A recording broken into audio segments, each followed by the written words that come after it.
আমি যখন বারবার কল করে ভালোবাসি ভালোবাসি বলতাম, তুমি বলতে অতিভক্তি চোরের লক্ষণ। তাই আমি অতিরিক্ত কথা বলা বন্ধ করলাম। আমি যখন কথা বলতে চাইতাম, সময় দিতে বলতাম, তুমি বলতে সময়ের দাম দিতে শেখো। তাই আমি আবেগ কন্ট্রোল করে সময়ের দাম দিতে শিখে নিলাম। আমি যখন তোমার একটা কল বা একটা মেসেজের জন্য দীর্ঘ অপেক্ষা করতাম, তুমি বলতে বেশি আশা ভালো না। তাই আমি আশা করা ছেড়ে দিয়ে আবেগ অপেক্ষা করতে ভুলে গেলাম।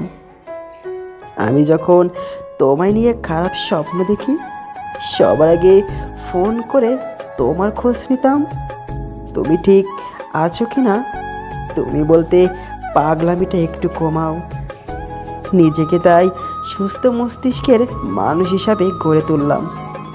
আমি যখন না খেয়ে অপেক্ষা করতাম এটা জানার জন্য তুমি খেয়েছো কি না, তুমি বলতে এত ন্যাকামি ভালো লাগে না।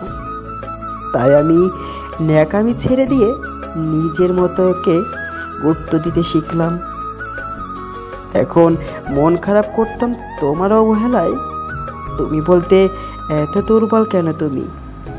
তাই আমি মন খারাপ করা ছেড়ে দিয়ে নিজেকে শক্ত করে নিলাম।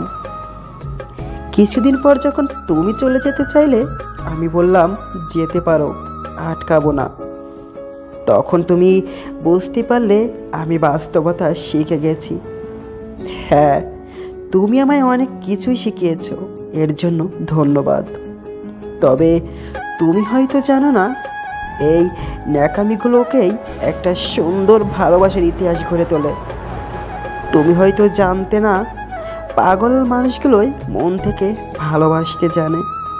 তুমি হয়তো জানতে না, এই ছোট ছোট আবেগগুলো থেকেই ভালোবাসা তৈরি। তুমি হয়তো জানতে না, ওকে ভালোবাসি বলে আমি অতি গুরুত্বপূর্ণ সময়টুকু তোমাকে দিতাম।